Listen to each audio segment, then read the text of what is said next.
Yan mga katuldo ko, mababa lang siya. Yan mga katuldo ko, yung laman. Yun mga katuldok, nandito na naman ako ngayon sa sa ilog, dito sa sapa.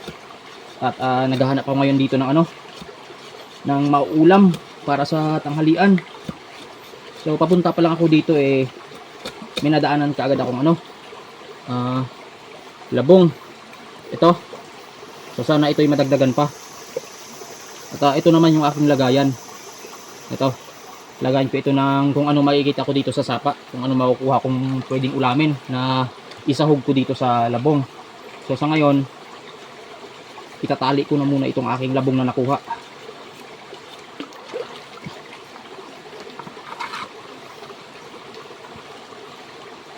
So ito na mga katuldok, sana ito'y madagdagan pa mamaya.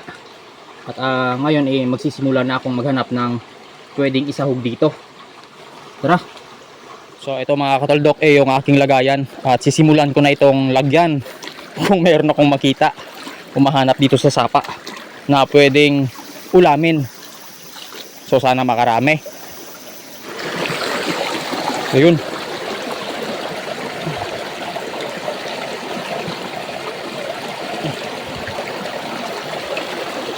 Sagang mga katuldok, isa pa lang.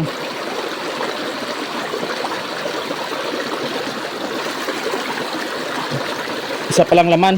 So sana madagdagan pa ito. Ayun o, isa.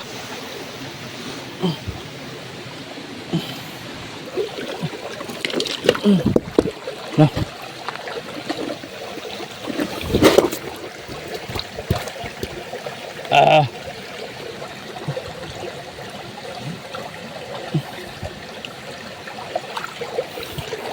Sakit mga gat na ito.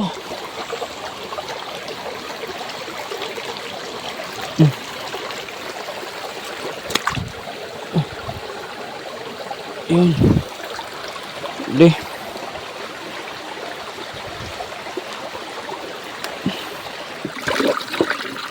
May mga katuldok ko.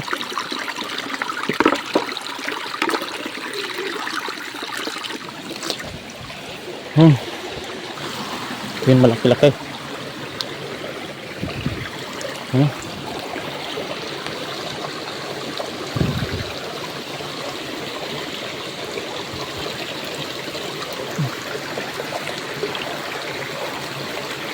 Kunti pa lang mga katuldok. So dagdagan ko pa ito. Aray. Grabe, ang lakas. Ang lakas pumasok sa bato. Ayun. Maliit. Ayun, malaki.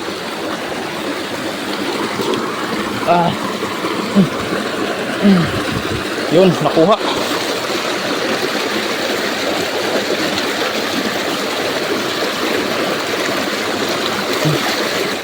Ayun o.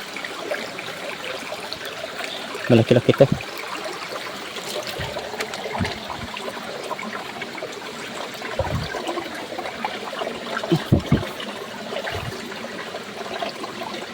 Yun.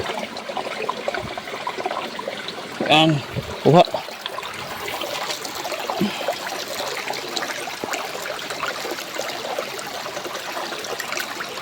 Kunti pa lang itong nakuha ko mga katuldok. At naulan na dito. So dito muna ako sa puno ng kahoy. Yan. Sisilong muna ako dito para hindi mabasa itong cellphone ko. Naulan na. So itong huli ko idadagdagan ko pa ito. So tara, simula ulit.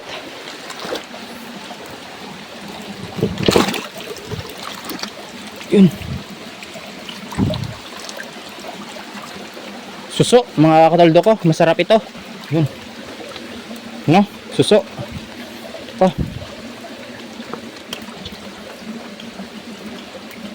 Yun o. Yun, may nadaanan akong prutas dito mga katuldok ko. Tawag sa amin ito ay katmon. Kainin ko. Manamis-namis ito na maasim-asim. Yan mga katuldok ko, yung laman nitong kinatawag dito sa amin na katmon. Yan, manamis-namis ito na maasim-asim.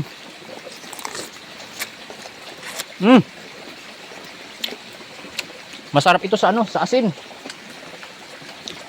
Kaso wala akong dalang asin. Kuha pa ako ng bunga. Ito. Meron pa dun, oh.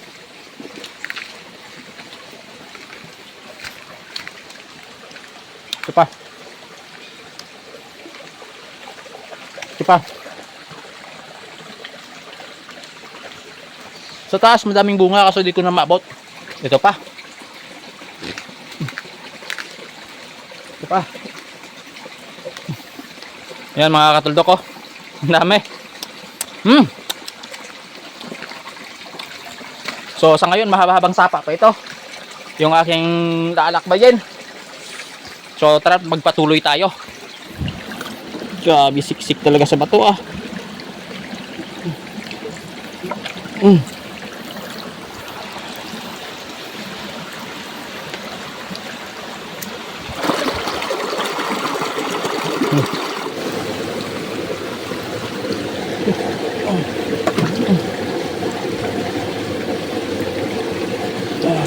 Huli.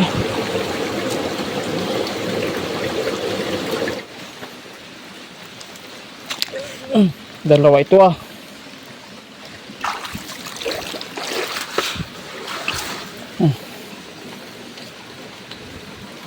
Dalawa.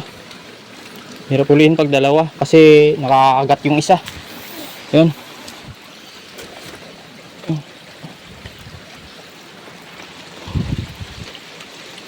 Yun.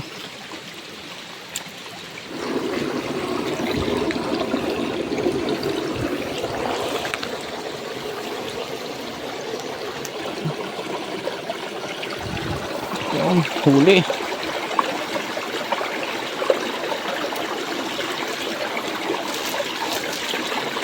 Yan na mga katuldok ko.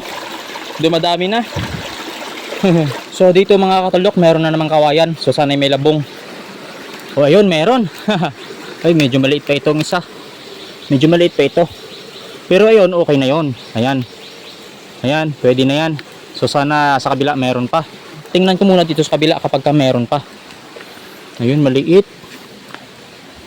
So ayun meron pa isa doon. Meron pa dito sa loob isa. Yun.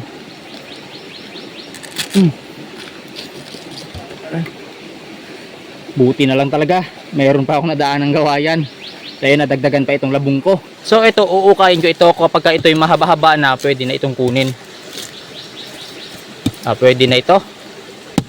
Yan. Ito. Pwede na ito mga katuldok. Masarap ito kapag ganito. Good size na ito. So ayun. Good size na ito mga katuldok. Sarap na ito. So ayun mga katuldok at mahaba-habang sapa pa itong aking pupuntahan pero hindi na ako magpapatuloy dahil okay na ako sa nakuha kong talangka ngayon at meron namang kunting suso. So ito ay ayos na sa akin at meron na rin akong 5 pirasong labong at niyog na lang yung hanapin ko at uuwi na ako at lagyan ko na lang ito ng kunting dahon-dahon at ito'y ulam na. So pag uwi ko ngayon dadaanan ko ngayon yung nilatag kong trap para sa labuyo. Kung wala mang huli okay lang, kung may huli mas okay. So ayun mga katuldok at ako'y mag-amat-amat rin, uuwi na at kasi magtatanghali na. So sa ngayon mga katuldok papunta na ako sa kung saan yung area na pinaglatagan ko ng trap para sa manok labuyo. So papandawin ko yan ngayon. Tingnan natin kung may huli. So ayun, may ibon May ibon. May pugad siya dito. Ayun. Ibon, tingnan natin yung itlog. Yung itlog May itlog. So ito mga katuldok pugad ng isang ibon. Ayun may itlog isa. Ayan. So yung ibon na kulay green, kung tawagin dito sa amin yun punay. Tingnan nyo yung maigi yung itlog mga katuldok. Ayan mga katuldok mababa lang siya. Ngayon iisa pa lang yung itlog. So hayaan na natin yan at titingnan ko na ngayon yung aking trap. So dito walang huli kasi nasira ito siguro sa kadilahan ng sa lakas ng ulan. Ayan ito yung aking trap. Pati yung isa, so nasira. So wala tayong manok labuyo ngayon mga katuldok. At aayusin ko lang itong nasirang trap ko para bukas may papandawin ulit ako. So sana ito ay makahuli. Hindi na ako nakakapaglatag ng katian ngayon sa kadahilan ng naglulugo na yung mga labuyo. At bihira na silang magtilaok. So mas maganda maglatag na lang ng ganito ng trap. Mas maganda kasi kapag nahuli ko sila na naglulugon kaysa sa ahas yung makahuli sa kanila. O kaya bayawak o kaya musang, mas mabuti na kung ako yung makahuli sa kanila. Maalagaan pa sila, maparami. Kasi sa ngayon naglulugon sila, mabilis na silang mahuli ng ahas ngayon, ng musang, ng mga bayawak. So ngayon nanganganib yung buhay nila. Haba! So ayusin ko lang itong aking trap. Sana makahuli tayo nang may maalagaan pa tayo. So ganito lang ako maglatag ng trap ko, mga katuldok na pangpaa. Ayan. Ganyan lang yan. Madali lang yan ilatag. Ayan. Maganda kasi kapag ganito, mahuli sila ng umaga, kahit tanghali ka na magpandaw, hindi sila mamamatay dahil sa paalang ito. Ayan. Ganyan lang yan. Basic na basic lang. So wala nang maraming arte yan mga katuldok. Ganyan lang yan. Ayos na yan. So yung isa ayusin ko pa ulit. Nahulugan ng ng sanga ng kahoy kaya nasira. Dahil sa lakas ng ulan kagabi.